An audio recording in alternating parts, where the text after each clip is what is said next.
buenos días. Saludo a quienes integramos la Comisión de Educación, Cultura, Juventud y Deporte, al público que sigue la transmisión de la presente mesa por redes a través del canal Parlamento.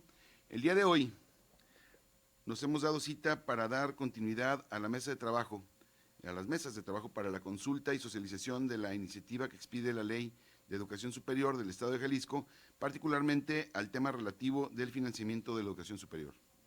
Para ello, presento a las autoridades que nos acompañan el día de hoy. Nos acompaña el secretario de Innovación, Ciencia y Tecnología, el doctor Alfonso Pompa Padilla. Bienvenido, señor secretario. También nos acompaña la licenciada Wendy Anel García, la directora de Asuntos Jurídicos. Bienvenida. Al subsecretario también le damos la bienvenida, que ya nos había acompañado el día de ayer. Gracias por acompañarnos. En este caso, los integrantes de la comisión, a la diputada Leticia Fabiola Cuán Ramírez, gracias, al diputado Tomás Vázquez Vigil, a la diputada,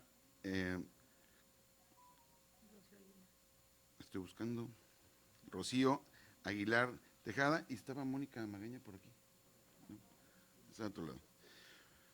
Bueno, la Ley Orgánica del Poder Legislativo dispone que cuando se discuta una ley o decreto, se estudie un asunto relativo al Poder Ejecutivo del Estado, el Congreso del Estado puede invitar a los titulares de las dependencias o entidades correspondientes para que informen por escrito o por comparecencia de esta manera. Además, el proceso de dictaminación implica el pronunciamiento sobre el impacto presupuestal de la iniciativa.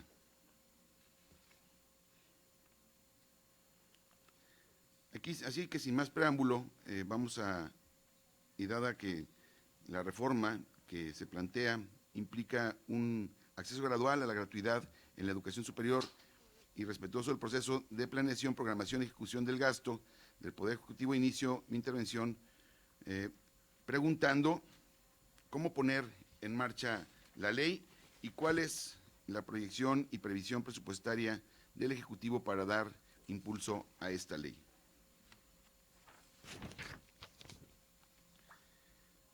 Se le concede el uso de la voz a quien quiera hacerlo, señor secretario. Mucho gusto. Un segundito para que le puedan pasar un micrófono, yo se lo paso. Gracias, diputado. Con mucho gusto y con mucho respeto a la Comisión de Educación del Congreso del Estado, señor diputado presidente Enrique Velázquez y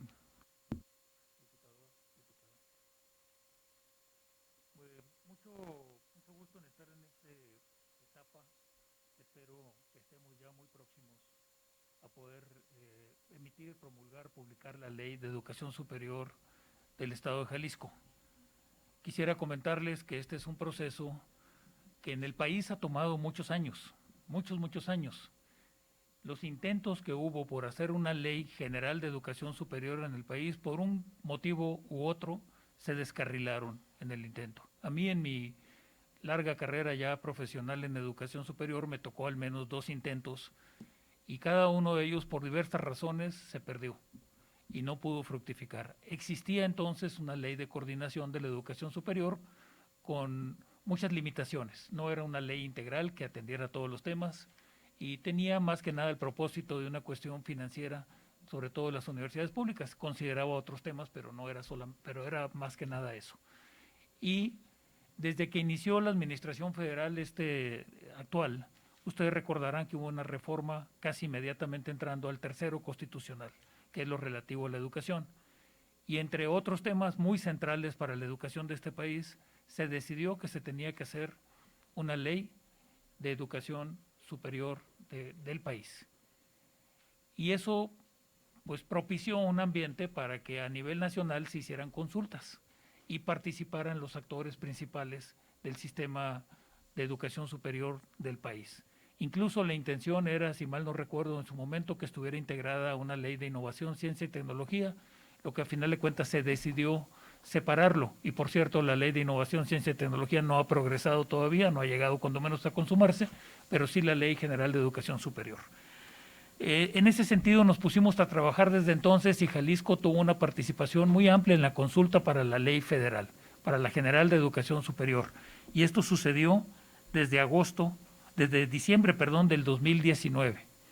con una participación muy amplia, y no solo fue esa participación, sino en diferentes foros y por la participación tanto de la propia Universidad de Guadalajara, de otras instituciones privadas. Participamos a lo largo de todo ese tiempo en definir la Ley General de Educación Superior del país. Finalmente, desde el proceso que se inició en el 2019 para la consulta nacional, se promulgó la Ley General de Educación Superior en abril del presente año, en el 2021. Y contrario a los intentos anteriores, esta fructificó y además fue considerada una buena ley. Una buena ley por prácticamente todos los actores, no hubo protestas al respecto ni reclamos. Siempre hay la sensación de que nos hubiera gustado algo más específico, algo más, pero en general se logró y se logró muy bien y se aceptó muy bien.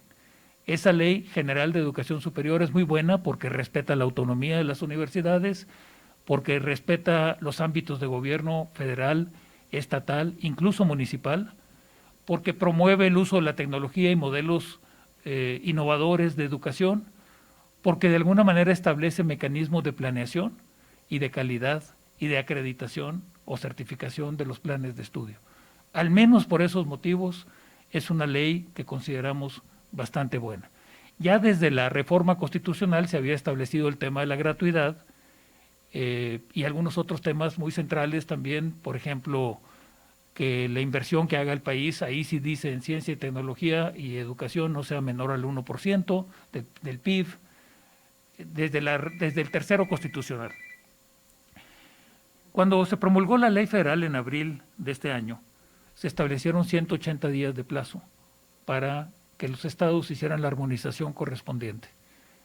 Y entonces nos dimos a la consulta también local. La consulta local, previo a una serie de acuerdos con actores, la realizamos en agosto del 2021. Y fue básicamente con dos mecanismos.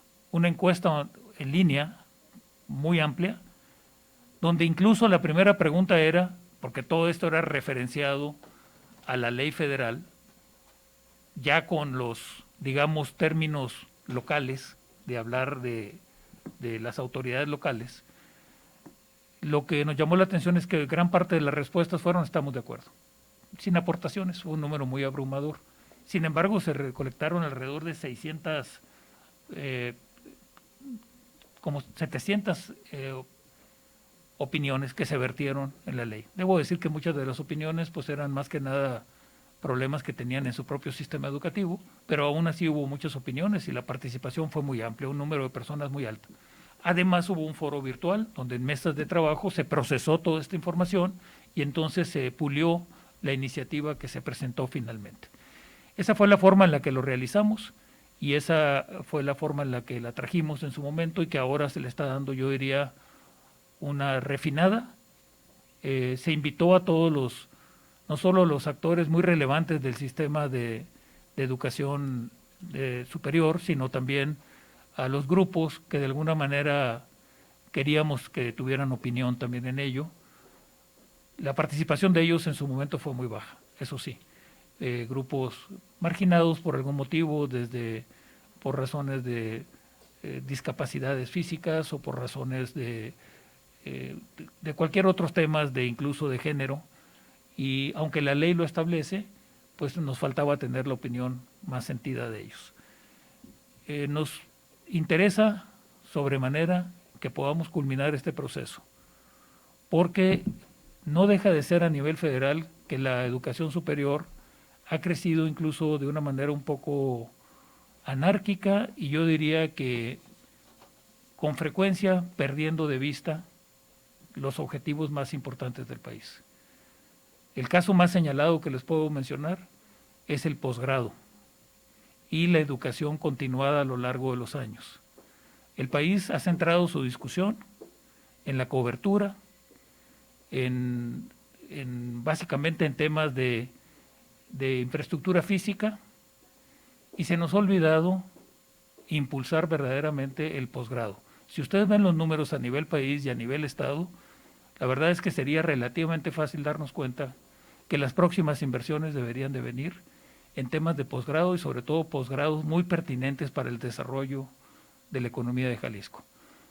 En Jalisco tenemos 280,000 estudiantes en educación superior, de los cuales solamente 16,000 o 18,000, estoy hablando de memoria, son de posgrado. La inmensa mayoría son de maestrías de administración o de ciencias sociales o educativas. No tengo nada en contra de ellas, por supuesto, ojalá que sigan siendo grandes, pero nos hace falta maestrías más científicas para poder evolucionar a un nivel superior de avance en la economía y el desarrollo social. Ese es uno de los ejemplos que deberíamos de atender una vez que tengamos la ley y esa Comisión Estatal para la Planeación de la Educación Superior y para la acreditación y para la pertinencia y para poder trabajar en los temas torales de la educación superior. Entre más pronto tengamos esa ley, sin duda, más pronto empezaremos a trabajar en conjunto. No dejo de mencionar que la relación entre todo el sistema de educación superior de este estado es excelente. A pesar de los problemas que nos enfrentamos a veces específicos, la relación con la Universidad de Guadalajara, con el ITESO, con el Tecnológico de Monterrey, con la Panamericana, con la Autónoma de Guadalajara, con la UNIVA, con todas las universidades nuevas que se han creado13 y con las demás universidades públicas que ocupan un rol muy importante en este estado. Recordemos que al menos nosotros tenemos 13 tecnológicos en el Mario Molina en diferentes lugares, que hay 3 tecnológicos federales con financiamiento federal, como es el de Tlajomulco, como es el de Ocotlán, como es el de Ciudad Guzmán, y que además hay otras instituciones de educación superior también públicas o que realizan parte de su educación en nivel superior. Todo ese ecosistema trabaja bastante bien, pero nos ha faltado sin duda coordinación, planeación y definir estrategias en forma conjunta y poder atender algunos de estos temas. Por ejemplo, el otro ejemplo sería llevar educación a distancia por sistemas modernos de educación y hacer crecer eso. Lo que les quiero decir en pocas palabras es que ha sido un proceso muy largo, un proceso que ha recolectado y resumido las opiniones de todas las personas interesadas, que es una armonización de la ley, que no tiene una diferenciación verdaderamente toral en cuanto a la Ley Federal de Educación Superior, y que nos interesa lo más pronto posible estar trabajando ahora sí bajo ese marco y seguramente construiremos un mejor sistema educativo para el Estado y además resolveremos algunos de los problemas de fondo que tenemos.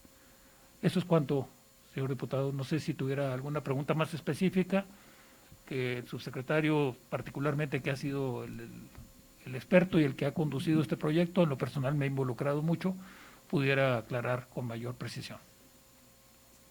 No sé si los miembros de la comisión tuvieran alguna pregunta.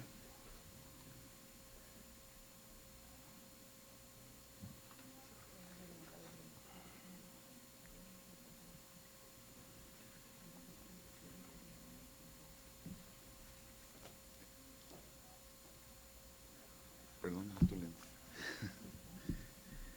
Vamos a darle la bienvenida a Rodolfo Torres Gutiérrez y a Esmeralda Quinteña, Dirección de Inclusión de Personas con Discapacidad. Sean bienvenidos.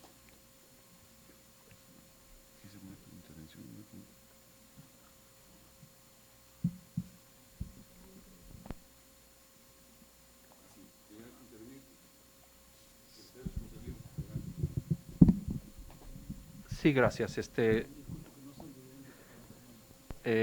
Antes que nada, buen día. Gracias por el espacio para conversar de este tema tan importante para el Estado de Jalisco y también para la nación en términos generales. Yo puedo aportar algunos elementos un poquito más técnicos en los cuales hay que enfatizar en cuanto a las premisas de la construcción de la Ley General de Educación Superior, que están al puño y letra prácticamente armonizados en la ley del Estado de Jalisco. Algunos elementos adicionales que nosotros estamos proponiendo para esta ley y algunos comentarios adicionales en lo que se termina de hacer el documento final para que esté listo, para que se dictamine y en su momento se apruebe o se desapruebe. Las premisas más importantes de la Ley General de Educación Superior yo las resaltaría en 6. Una de ellas es el reconocimiento de los diversos actores y subsistemas que participan en el desarrollo de la educación superior. Lo comentaba señor secretario, antes de esta ley, incluso era casi pecado ser una institución de educación superior particular. Aquí se reconoce plenamente todo tipo de subsistema educativo, tanto público como particular. Y dentro de las particulares hay de diferentes tipos de instituciones de educación superior. Las hay con decreto presidencial, como el Tecnológico de Monterrey, las hay con determinado nivel amplio de autonomía, como el mismo Tecnológico de Monterrey, y hay otras que finalmente pues tienen reconocimiento de validez oficial de estudios a través de la Federación, del Estado, o en el caso del Estado de Jalisco, a través de la Universidad de Guadalajara. A todas ellas se les da espacio en esta ley, para que conformen un subsistema de educación superior estatal, subsistema del federal, que a la vez es el sistema de educación superior del Estado de Jalisco, y que hay 3 grandes niveles en él: el de educación superior universitaria, el de educación superior tecnológica y de las escuelas formadoras de docentes para la educación. En cada uno de estos 3 elementos viene lo referente a fortalecer esos sistemas. Y a través de los conceptos de visión federalista, que es un segundo punto muy importante, incluso se les da la facultad a los municipios de que puedan crear instituciones de educación superior, obviamente coordinadas a través de la autoridad educativa del Estado de Jalisco. Por otro lado, se les da un respeto profundo a los diversos regímenes laborales de las instituciones de educación superior. Aquí no se habla de ningún aspecto laboral, se tiene que respetar cada uno de los regímenes laborales de las instituciones de educación superior. Se habla del respeto a las condiciones de los alumnos de las instituciones de educación superior, por lo que ninguna de las disposiciones de esta ley, de la federal y de la del Estado de Jalisco, afectaría la situación académica en lo relacionado con su ingreso, permanencia y egreso. Al contrario, se crea un sistema que está en proceso de desarrollo, y lo tendríamos que impulsar a nivel Jalisco, para lo que es la transferencia de créditos, que un alumno, si se queda a medias en una universidad, sin ningún problema pueda llegar a otra, reconociéndole todas las aprendizajes, experiencias, conocimientos que trae, y es materia propia de la autoridad educativa la que proponga los modelos a través de un proceso también en el cual participará la Comisión Estatal de Planeación para la Educación Superior para hacer propuestas para estas medidas. Y finalmente, se habla de un amplio respeto a la autoridad universitaria, a la autonomía universitaria, en tanto que las instituciones que gozan de esta prerrogativa se rijan por sus propias leyes orgánicas. De hecho, en este proyecto de ley del Estado de Jalisco, los primeros artículos, si mal no recuerdo es el 3 y el 4, no me acuerdo ahorita de memoria, lo podemos corroborar aquí, habla muy ampliamente de la autonomía. Y también se habla de la descentralización de las instituciones de educación superior, que tienen la facultad de administrarse y de crear sus propias estructuras, aunque no necesariamente de autogobernarse a sí mismas. Es decir, se les da la facultad a las instituciones de que desarrollen libertad de cátedra, desarrollen sus modelos educativos, desarrollen sus estructuras, apliquen su presupuesto conforme a las leyes que para ello están creadas. Todo eso está conservado en la Ley de Educación desde el punto de vista federal, y está vertido en esta ley. Por otro lado, en el caso de la Ley de Educación de Jalisco, se está consignando el derecho a la educación superior de todos los jaliscienses con condiciones de equidad y de no exclusión. Esto es muy importante, porque hoy día nos encontramos en determinados municipios, a través de instituciones de educación superior públicas o particulares, pero son la menor cantidad de los municipios. Y es una grandísima población, en alrededor de 100 municipios, bueno, posiblemente 70 municipios, tendríamos que ver conteo, que no tienen la opción de educación superior. Y al impulsar modelos educativos de otro tipo, existe la posibilidad de que por modelos virtuales, y obviamente es facultad también de la autoridad educativa y de las propias instituciones, que coordinemos los esfuerzos para que podamos llegar a los 125 municipios del Estado de Jalisco a través de modelos innovadores. De hecho, se está creando un modelo de las opciones, en el caso de Jalisco, que es el modelo multimodal, en donde un alumno puede decir: yo quiero estudiar de manera presencial, de manera híbrida, de manera mixta, de manera virtual o totalmente en línea. Eso no lo trae la Ley de Educación Superior Federal. Es un puntito ahí que pusimos, pero ese es un puntito muy poderoso que nos permitiría hacer todo esto. Se establece un amplio respeto a autonomía, ya lo había mencionado. Se establecen condiciones para la seguridad y la no violencia de las mujeres, incluyendo acciones para los municipios de camino seguro. Es decir, tendremos que tratar este tema no solamente al interior de las instituciones, sino también los 125 municipios que tengan educación superior tendrán un papel muy importante para garantizar el acceso, y no nada más papel protagónico, sino están obligados a que generen las rutas de camino seguro que nos eviten en la medida de lo posible tantos problemas que hemos tenido para personas del sexo femenino y para personas en condiciones de otro tipo. Se establece, se reconoce que las IES particulares son esenciales en el sistema educativo estatal. Hay un amplio respeto al federalismo, ya lo había mencionado. Se establece que la gratuidad será gradual. Si lo estableciera que sería de un día para el otro, es muy probable que no podamos tener los recursos. De hecho, en la Ley General de Educación, en el artículo 119, se establece claramente que el Estado debería estar dedicando el 8% del Producto Nacional Bruto a la educación. Y en la Ley General de Educación Superior se establece que de ese 8%, un 12.5, es decir, el 1%, perdón, sería para educación superior, investigación, ciencia y tecnología. Nos falta mucho camino por recorrer ahí. Por tanto, habrá implicaciones financieras en los próximos años y tendremos que ir de manera gradual creciendo la inversión, que no es el gasto, la inversión para que tengamos un sistema educativo estatal en Jalisco ejemplar en todo el mundo. Se establece la importancia de contar con una planeación de la educación superior a largo plazo, a cargo, liderada por parte de la autoridad educativa, con el concurso de todas las instituciones de educación superior a través de la Comisión Estatal de Planeación para la Educación Superior. Es decir, no cada quien planea por su propio rumbo y no busca el desarrollo del Estado. Puedo planear a lo interno, desarrollar a lo interno todo lo necesario, pero hay que buscar desde el punto de vista estatal cuál es el desarrollo que queremos en el Estado de Jalisco. Ya le tocaba hace algunos minutos el secretario con el tema del posgrado. Interrumpo eso nada más para mencionar que yo creo que es el tema más importante desde el punto de vista de la federación para poder planear las finanzas de la educación superior. Nada más analizándolo aquí en el Estado de Jalisco, les decía que hay al menos 3 tecnológicos superiores federales con total financiamiento federal, no estatal, que a veces los olvidamos que ahí están y eso podría crecer en algún momento. Tenemos los tecnológicos del Mario Molina, donde sí hay un financiamiento concurrente, y por supuesto la UDG. Entonces, pero para poder planear el crecimiento de la educación superior, necesitamos tener un plan estatal en concordancia con uno federal. Y además, prácticamente les podemos asegurar que en este próximo 3 años va a haber muy pocos recursos para eso. Entonces eso nos obliga de alguna manera a nosotros a sacar el mejor provecho que podamos de lo que ya tenemos. Pero es un tema central de la ley, que yo creo que va a ser de alguna manera, bueno, ya viene en la ley federal, por supuesto, impuesto por la Secretaría de Educación, pero además nos parece que tiene mucho sentido.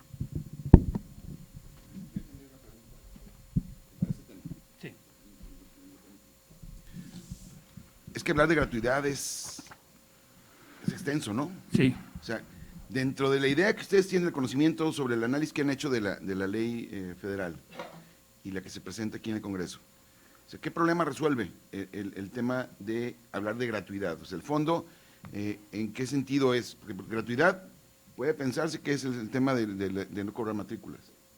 O gratuidad es que no hay aportaciones voluntarias. Pero gratuidad de la educación también es el acceso a los insumos, pues a los libros, a los materiales, al equipo tecnológico. O sea, ¿en qué sentido? Cuando dicen que es gradual, es para ir cubriendo algunas áreas, ¿no? Algunos espacios, pero que no necesariamente se va a cubrir todo lo que a mí se me ocurre que es gratuidad, ¿no? Cuando hablamos en sentido estricto de lo plasmado en la revolución, en la Constitución del 17, el artículo 3, de que la educación es laica, gratuita, obligatoria, y del pueblo y para el pueblo, bueno, la Universidad del Pueblo para el Pueblo, todo esto, al final, llevamos más de 100 años y no ha sido gratuita, ¿no? En ese sentido, con el espíritu de legislador de aquel tiempo.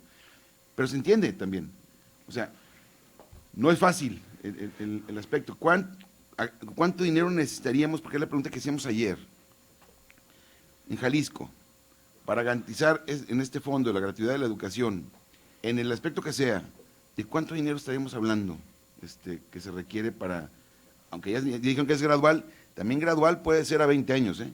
Sí. O gradual, pero las metas es, en el año 2025 o 2026, ¿cómo estaríamos? ¿De qué estaríamos hablando? O sea, ¿qué sería lo importante que tiene que hacer el Congreso, los gobiernos? Digo, va a ser, esa meta de decir, va a haber educación superior en los 125 municipios, entiendo que se debe ver con algunas ideas innovadoras, ¿no? Sí. De temas de línea. No vas a poder construir una universidad en cada municipio. Bueno, hay municipios que no deberían de ser municipios, pues, en el estado por el número de habitantes, y en la región norte, por ejemplo, con 2 municipios tendrían otras condiciones. No lo digo en el sentido económico, ¿no? En el sentido del manejo de los recursos.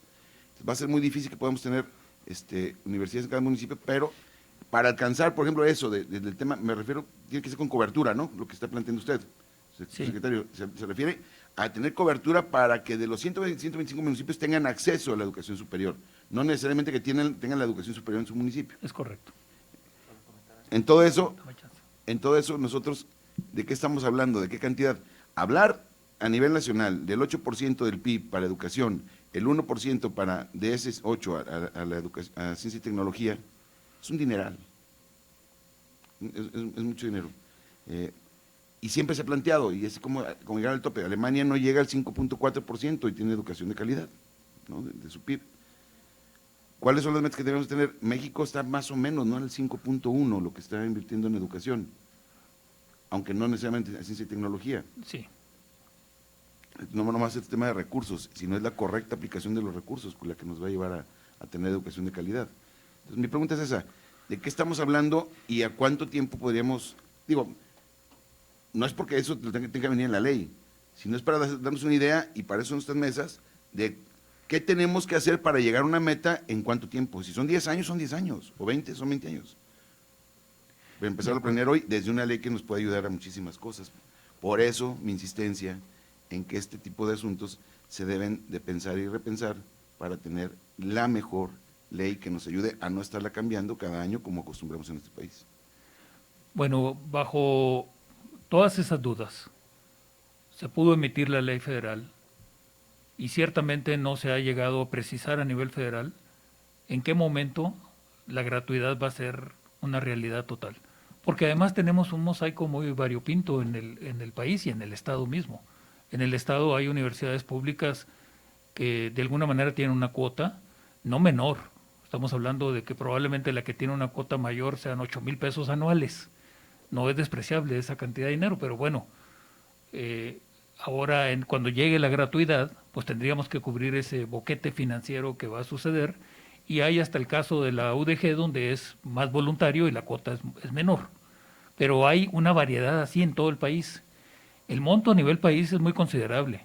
El monto nada más de suprimir ese arancel o esa cuota que se ha planteado cuando suceda es como de 16,000 millones de pesos anuales. Es una cantidad importante de dinero. Entonces, una vez que lo pusieron, que nacional. Estatal no lo hemos podido calcular del todo bien, y particularmente el peso de la UDG en ese sentido, porque al ser voluntario y hacer una cuota menor, no lo hemos podido precisar, pero nada más de los otros organismos públicos va a andar alrededor de 80, 100 millones o 100, tal vez hasta 120. Entonces, no es tanto en ese caso. Ahora, las otras preguntas, diputado, de qué significa gratuidad, como que ha habido un consenso que básicamente significa el no tener una cuota obligatoria, pero que sí puede haber cuotas voluntarias. Básicamente, ese ha sido el consenso a nivel nacional, aunque no está del todo establecido. Entonces, de alguna manera se ha tardado la decisión de este tipo. ¿Incluido posgrados? Incluyendo posgrados. Yo pienso que haber tomado esa decisión así de tajante para posgrados y para muchas licenciaturas fue un error, porque hay mucha gente que puede pagar. Hay gente que no puede pagar y está bien, a esas deberíamos de haberle dado la concesión gratuita totalmente. En ningún momento se ha hablado de que incluya libros o transporte o alimentación o incluso hospedaje como una estrategia también de darle acceso a más personas. Probablemente en algún estado pudiéramos en algún momento tomar soluciones así. Pero este tema va a ser un tema de mediano y largo plazo. La propia federación como que se ha tardado en marcar la pauta y típicamente cuando tenemos estas situaciones, además se resuelven en base a los convenios anuales que hay de aportaciones tanto de la federación como del Estado para cada sistema educativo. Entonces, yo creo que es un tema por un lado muy noble, está bien que le dé acceso a todas las personas y por otro lado pues nos va a presentar un boquete financiero que tendríamos que resolverlo de alguna manera. No creemos que vaya a ser el año que entra. Creemos que esto va a seguir caminando hasta que se tenga una solución más de fondo. Y además, como bien lo menciona, para llevar cobertura y darle en realidad acceso a todas las personas, que aunque vivan en zonas remotas, pues vamos a tener que utilizar la tecnología. Afortunadamente aprendimos bastante en esta última etapa. Los mismos jóvenes aprendieron mucho, es más, hay jóvenes que están prefiriendo estudiar de esa manera y esto que habla el subsecretario de Multimodal va a ser una solución y va a bajar un poco la presión financiera también, porque la presión financiera de construir más edificios y más campus universitarios pues tiene un costo de operación bastante alto y es mucho más eficiente hacerlo a través de educación a distancia. Entonces, tenemos varios temas muy estratégicos que resolver. El financiamiento siempre ha sido un reto en este país para toda la educación. Bueno, pues es parte, por eso necesitamos tener esta ley para empezar a trabajar en ello. Y creo yo que los mejores actores para trabajar en ello son los propios sistemas educativos. Por eso la Comisión Estatal de Planeación la pensamos enfocar no solo en la cobertura, en la pertinencia también de la educación. Pertinencia es que hay un mercado laboral para los que estudian. Hay un estudio de la OCDE que dice que la mitad de los egresados de las universidades de México trabajan en cosas que no necesitaban ni siquiera carrera profesional. Y sin embargo seguimos en cierta manera engañando a nuestros jóvenes en vez de hablarles con la realidad de qué es lo que van a encontrarse. Y podrá haber, fortalecer modelos como universidades tecnológicas que tienen un profesional asociado o un técnico superior que les da oportunidades más rápido y mejores y que eventualmente pueden optar por una licenciatura o un posgrado. En fin, sí tenemos cómo trabajarlo en Jalisco y lo tenemos gracias a ese mosaico tan diverso y tan fuerte de educación superior. Pero esta ley nos va a dar las bases para hacerlo en conjunto y para plantearlo bien a la federación y trabajar con la federación. Ahorita de veras ha sido una situación de sálvese el que pueda. Entonces eso es una de las razones principales para poder atender pues una realidad de la educación superior. A ver, ¿no se quiere agregar? Podemos. No hay cuidado, diputado. Sí. Efectivamente, la gratuidad implica muchos elementos. No solamente es el pago de una cuota, que la ley establece que no se puede. La gratuidad tiene que ver con no cobrar cuotas de colegiatura, cuotas regulares por el uso de inscripción, reinscripción, cosas de ese tipo. Pero sí se puede cobrar por aportación para el desarrollo de tecnología, de infraestructura de las instituciones, todo eso se puede. Y obviamente pues podrán ser voluntarias o no. Tendremos que ver muy bien en cada uno de los organismos públicos, en este caso descentralizados, o los federales por su propia cuenta, cómo va a estar la nomenclatura de las cuotas que se cobran a los alumnos. Algunas tendrán que ser obligatorias, por supuesto, pero no están relacionadas con la entrega del servicio educativo. Pero también gratuidad implica que aquellas personas con condiciones de exclusión sobresalientes en algún lugar que quieran desarrollar algún estudio profesional, oye, ¿cómo los beco? Tendrá que haber, la propia ley lo habla, un fondo de becas para personas en condiciones de exclusión. Es decir, ¿cómo le ofrezco a alguien que está en un municipio, en alguna comunidad determinada, una carrera profesional para la cual tiene vocación y todo, y que ahí no se ofrece incluso ni siquiera de manera virtual? Entonces, eso se tiene que considerar. Esa es una parte de la gratuidad. Otra parte de la gratuidad tiene que ver con el tema del transporte, ciertamente. Nosotros no tenemos un sistema de transporte efectivo, eficiente, incluso tenemos instituciones que están a 15, 20 kilómetros de la ciudad, porque generalmente cuando llega el terreno, pues te lo dan a veces en un lugar inaccesible, y no generamos los servicios de transporte público adecuados, ni además en condiciones privilegiadas para los alumnos que están estudiando educación superior. Eso también se tendrá que considerar en su momento. Y obviamente pues implica recursos financieros a largo plazo. Pero para ampliar la cobertura y la gratuidad, también tendrá que considerarse de manera muy especial las instituciones o los programas educativos que lleguen a todas las comunidades. Hay estados que tienen una universidad virtual, estatal totalmente, y que llega a los municipios, a todos los municipios del estado. Obviamente, pues si se hace gratuita también, pues esa es una posible solución para el estado de Jalisco.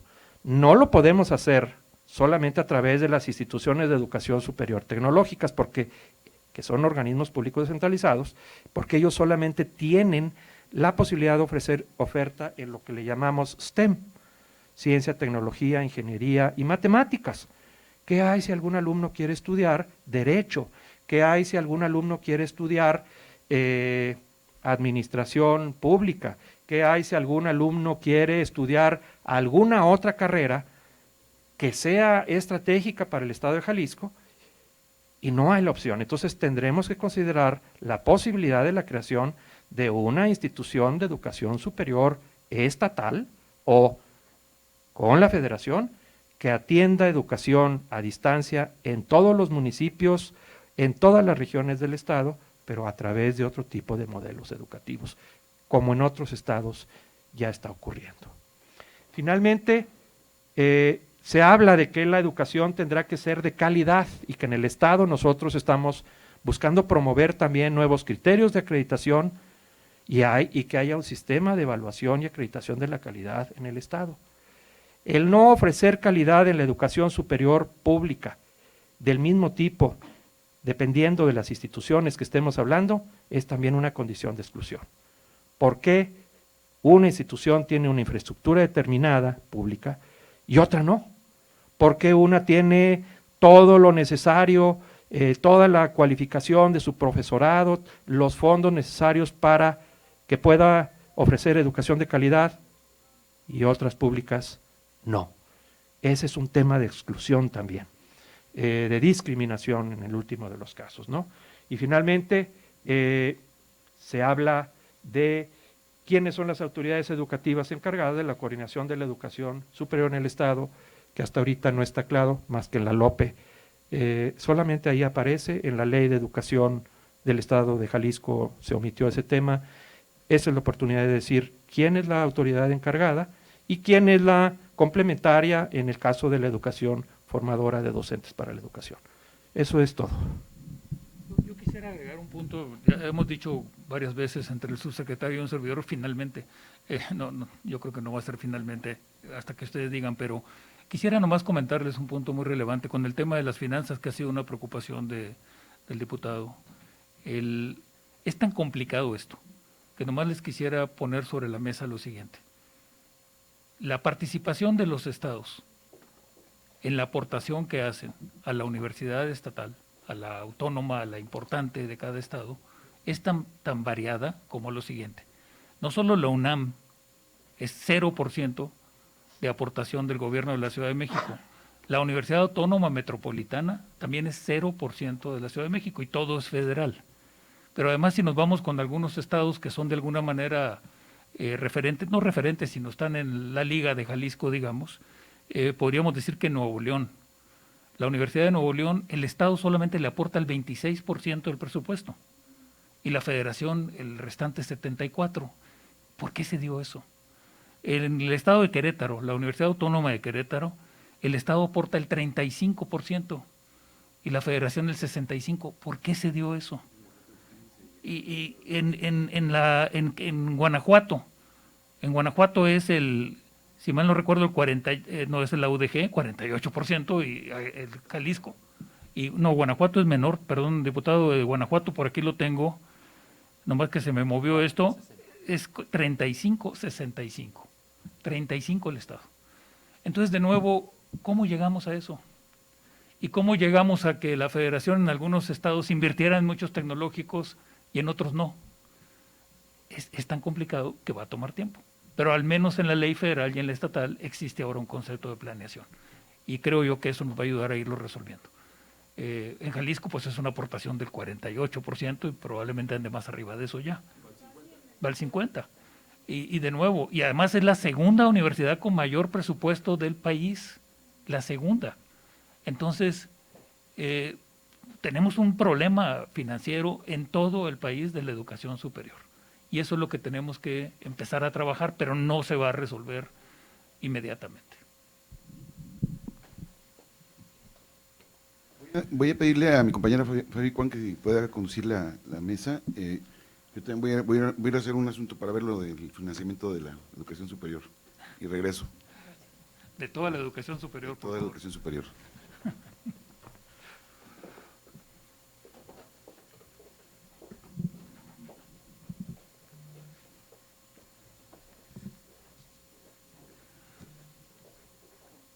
Maestro Alfonso. Concluí, no sé si ¿cuánto? quieren algún cuánto, perdón. Sí. Sí. Diputado Tomás, ¿gusta hacer alguna intervención? Diputada Mónica Magaña, perdona, la licenciada Wendy, de Secretaría de Educación. Adelante, licenciada. Gracias. Yo un poquito abonar a lo que ya lo compartieron mis compañeros. Justamente este fondo es para garantizar la obligatoriedad y la gratuidad en la educación. Sin embargo, esto tiene como finalidad también evitar la deserción. Lamentablemente, bueno, hablando de la Universidad de Guadalajara, el 8% de los alumnos que ingresan a nivel superior desertan. Y muchas de las veces es por falta de recursos económicos. Este fondo, como lo señala la Ley General de Educación, debe de considerar por lo menos unos aspectos básicos, que son, obvio, eliminar progresivamente las cuotas de inscripción, reinscripción y las cuotas ordinarias, que en este concepto de cuotas ordinarias, bueno, pues entra allá al arbitrio de cada centro universitario cuáles son las que hace. Pero hay un aspecto todavía más importante, que es el fortalecimiento del financiamiento de las universidades. Esto es, les voy a quitar ese ingreso que tienen las universidades y ahora cómo le voy a hacer para suplirlo. No nada más es recuperarles el importe de las cuotas, sino ver la planificación que tiene cada centro universitario o cada escuela superior para ver cómo voy a garantizar que sigan atendiendo y cómo mejoren la infraestructura educativa. Y además, bueno, con esto vamos a garantizar obviamente la permanencia y debemos de considerar que, ojo, este fondo de ninguna manera puede ser considerado dentro de los recursos ordinarios que ya se prevé al propio sistema de educación superior. Es decir, el presupuesto que ya le asigné anualmente no lo puedo desviar, ni lo puedo considerar, ni puedo establecer que va a formar parte de este fondo. Deberán de ser recursos adicionales que conforme a la propia Ley General de Educación, las entidades no pueden destinar su destino a otro fin que no sea el cual fueron destinados de origen. Y finalmente, bueno, pues efectivamente, no dice gradual cuánto tiempo. Debemos de considerar gradual con la visión 2030, con la visión 2050. Eso tendremos que verlo conforme a las condiciones presupuestarias que tengamos y lo más complejo será cómo lo vamos a aplicar. ¿A quiénes vamos a privilegiar de primera mano? Va a ser un descuento del 50% para todos inicialmente. Empezaremos con aquellas comunidades que tienen menos acceso a la educación. Ese es un tema que sí deberíamos escuchar, sobre todo aquellas personas de las comunidades indígenas que son las que tienen menos acceso a la educación y que tendremos que pensar primero la visión que queremos de y cuándo poner una meta efectivamente de cuándo vamos a llegar a esta obligatoriedad y gratuidad del nivel superior. De mi parte sería todo. Gracias. Gracias. Diputada Mónica Magaña, ¿es una intervención? No, está bien, gracias. ¿Podría comentar al respecto? Sí, adelante, maestro. Yo quisiera de nuevo pedirle su comprensión a la situación esta de la gratuidad. En principio, los recursos propios de una institución de educación deberían de ser utilizados solamente para cuestiones patrimoniales. Típicamente esto no debería ser para la operación, no debería ser ni para el capítulo 1000, ni 2000, ni 3000.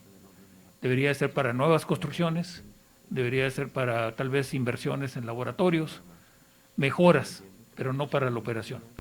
Entonces, lo que consideramos es que mientras no se resuelva de fondo, porque el fondo de gratuidad tendría que ser hecho entre la Federación y el Estado. Tendría que ser concurrente, es más, habla de un fondo federal y debe de empezar a marcar la pauta a la Federación, porque típicamente así trabajamos los convenios. Cuando la Federación marca, nosotros ponemos el complemento, que de nuevo Jalisco pone desproporcionadamente más alto que la mayoría de los estados, desproporcionadamente más alto. Entonces, los temas de financiero los vamos a tener que resolver prácticamente año con año, año con año. Y muy difícil ahorita establecer un monto, muy difícil establecer cualquier otra solución, puesto que va a ir mezclado con una serie de cosas muy relevantes, como utilizar modelos más eficientes que nos permitan hacer las cosas mejor. Y no sé de dónde el dato del 8% que desertan de la universidad, pero la eficiencia terminal es mucho, mucho menor que esa. Mucho, mucho, mucho menor que esa. Así es que ese es otro tema muy importante. No es exclusivo de la Universidad de Guadalajara. La mayoría de las universidades públicas tienen eficiencias terminales menores al 50%, también privadas, por cierto, ¿eh? Pero entonces el costo por alumno se dobla, por alumno graduado. Son de los temas que de nuevo, una ley como esta y el tener una Comisión Estatal de Planeación de la Educación Superior nos va a permitir tomar decisiones con conocimiento de causa mejor. Entonces, nomás lo pediría en ese sentido, de que de nuevo, si queremos resolver todo previo a que promulguemos la ley, vamos a perder demasiado tiempo. La ley establece las bases para hacer todo eso. Y tendremos que resolverlo pues ya en el trabajo que corresponde a tanto la autoridad como los propios sistemas educativos. Okay. Si me permiten, para no romper con el orden del día, solicito a los diputados presentes me autoricen la intervención del director de Inclusión de Personas con Discapacidad, Rodolfo Torres Gutiérrez. ¿Tienen algún problema los diputados que puedan intervenir? Adelante, por favor. De paso,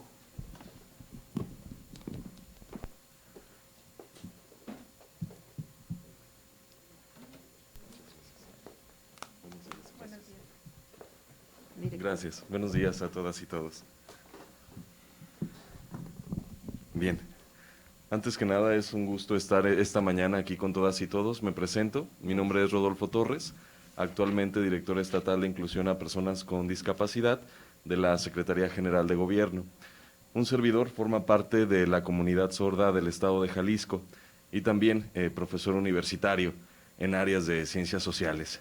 Varias de las puntos que me gustaría compartir en este foro tan valioso es hacer énfasis en los ajustes razonables y en la accesibilidad que requieren las personas con discapacidad. Si bien aparece en el texto esta parte de la inclusión y la equidad, es fundamental, perdón, estoy un poquito agitado, es fundamental que aparezca tal cual estos dos conceptos, accesibilidad universal y ajustes razonables.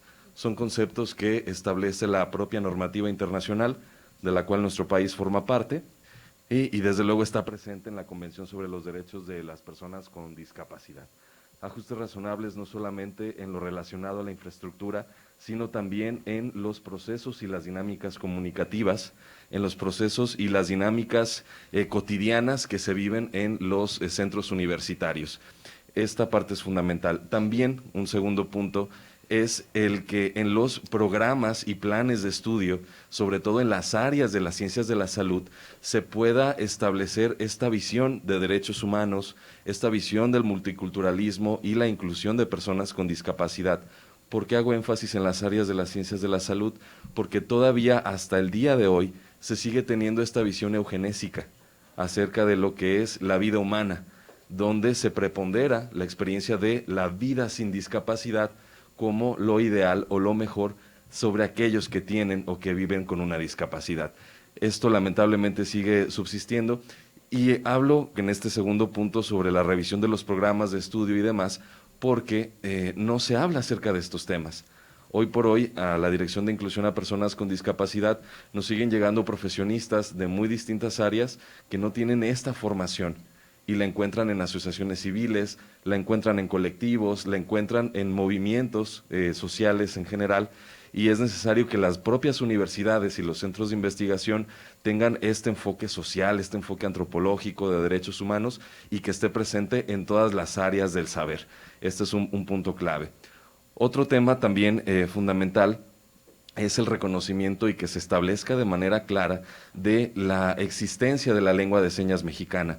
Se habla de las lenguas indígenas, se habla de mecanismos de inclusión, pero no se menciona la lengua de señas mexicana. Jalisco, a diferencia de otros estados a nivel nacional, es promotor desde la Universidad de Guadalajara, desde el Sistema de Educación Media Superior y también en las licenciaturas, de contar con intérpretes profesionales en esta materia y establecer procesos de formación de intérpretes. A diferencia de otras profesiones, por ejemplo, terapeutas de lenguaje o especialistas en rehabilitación física, hoy por hoy en nuestro país no existe ninguna universidad que se dedique a la formación profesional de intérpretes en lengua de señas mexicana, cuando en Jalisco tenemos esta infraestructura social ya existente, pero no esta parte institucional de formar a profesionales en ese sentido. Tenemos todas las condiciones, sería muy valioso, muy importante que desde esta plataforma se pueda impulsar y garantizar este hecho.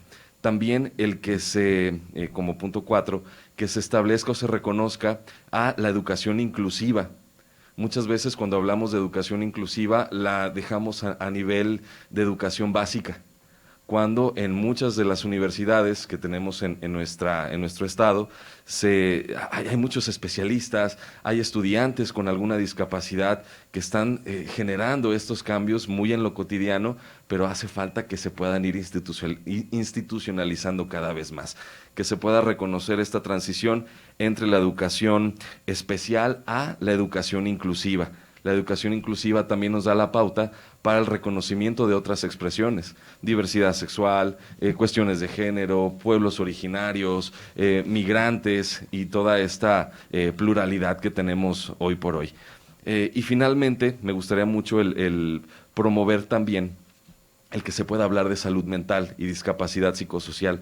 Según la Organización Mundial de la Salud, en nuestro país esta es la discapacidad número uno en el sentido de que la mayor población con discapacidad pues refiere a la discapacidad psicosocial.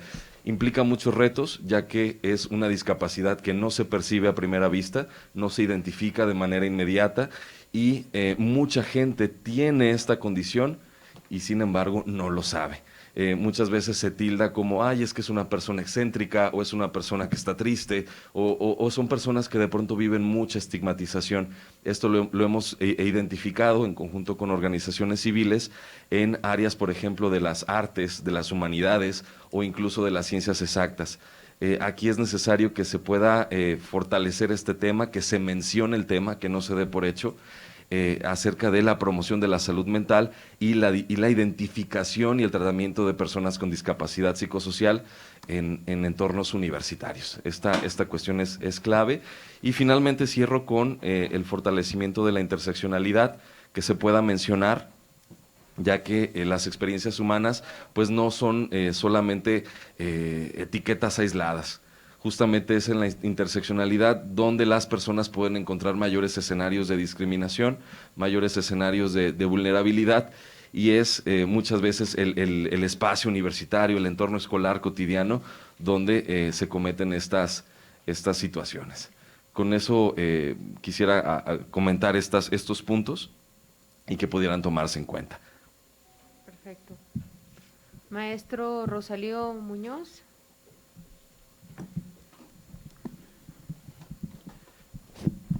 Sí, quería añadir al respecto de lo que comentábamos y de lo que comentan en este momento también. Sí. Si mal no recuerdo, en los transitorios está establecido también ahí la obligación por parte de la autoridad educativa de revisar, se tienen que revisar los convenios de coordinación con la federación.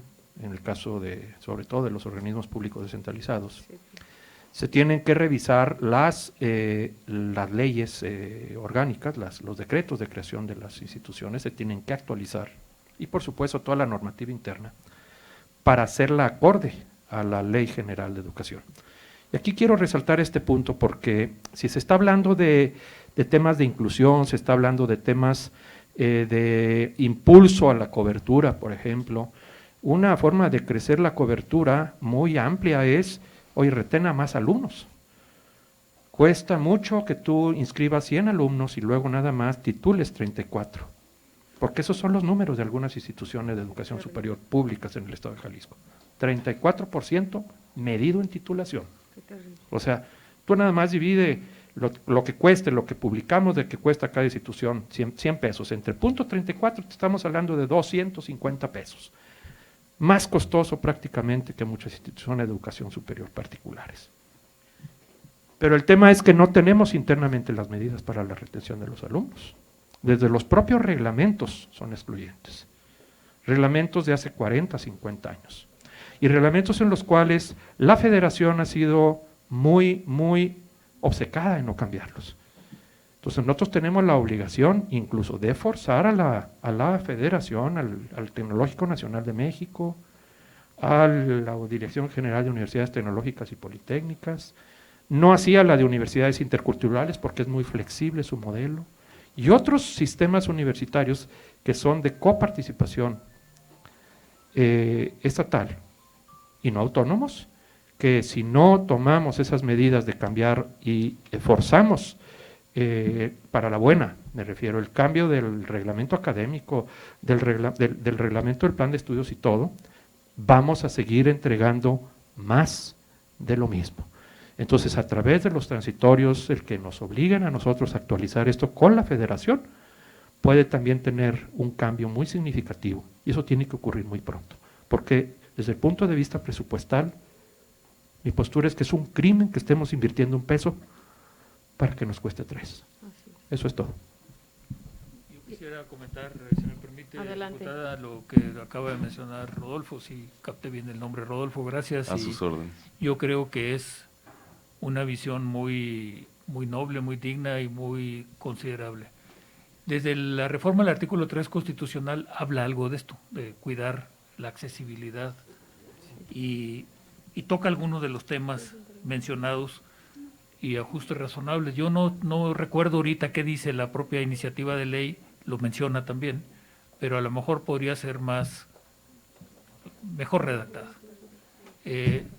Lo único que trataría es de evitar especificidades que a lo mejor nos dificultan el avanzar en la construcción de la ley, porque así como lo establecido por Rodolfo me parece que es uno de los temas torales de la educación, que no dejemos fuera del sistema educativo de educación superior a una persona por una discapacidad que puede ser visual, que puede ser auditiva, que puede ser motriz.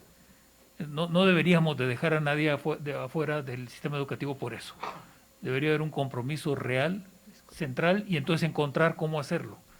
Pero yo creo que el enunciado tiene que ser suficientemente amplio para que asegure que el Estado está comprometido con eso y que se va a trabajar específicamente en eso, en estos Comisión Estatal de Planeación y en cualquier otra estrategia que se defina. Porque tenemos el problema de que si nos vamos muy específicos en cada uno de los enunciados, tendríamos también que hacer en otras, por ejemplo, áreas que hemos dejado desprotegidas. A mí me preocupa enormemente la falta de capacitación para personas, por ejemplo, entre 18 y 40 años de edad. Personas que por algún motivo o no terminaron, a veces la prepa, no terminaron a veces la carrera o ni la iniciaron siquiera, o que no vuelven a tener ninguna actualización en todo ese tramo de vida. Digo, no quiero excluir a los mayores de 40, por supuesto, pero hasta los 40 es una población en Jalisco de 3 millones de habitantes entre 18 y 40 años de edad. Y los tenemos desprotegidos ahorita en cuanto a un tema de actualización, de desarrollo de competencias, de cómo ayudarlos a seguir progresando en la vida, a mejorar su condición de empleo. Entonces, cuando nos ponemos a buscar todos los abandonos, por decirlo de alguna manera, que han tenido nuestros sistemas sin mala intención, por descuido, por falta de financiamiento, por falta de sistemas eficientes, vamos a encontrar muchos. Pero ciertamente la ventaja es que ahora hay una ley, y una ley que nos exige hacer una comisión, hacer una evaluación, tomar buenas decisiones en forma conjunta, trabajarlo incluso con la federación, y eso yo creo que es una de las grandes ventajas de la ley. Créanme que tenemos grandes oportunidades para hacer mejor nuestra labor y ayudarle a todos los jaliscienses a salir adelante. Algunas ya las hemos iniciado. La plataforma abierta de innovación tiene ese propósito que les mencionaba ahorita, de 18 a 40 años de edad. Y estamos haciendo muchas competencias profesionales. Hacerlo más y mejor, eso sería algo muy importante.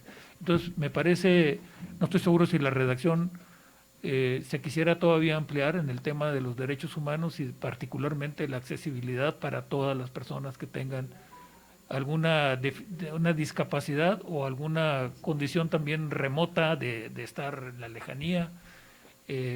Pero creo que el enunciado tiene que ser bastante amplio. No podríamos ir listando todas las discapacidades o todas las situaciones personales en las que puede estar un individuo, un ciudadano.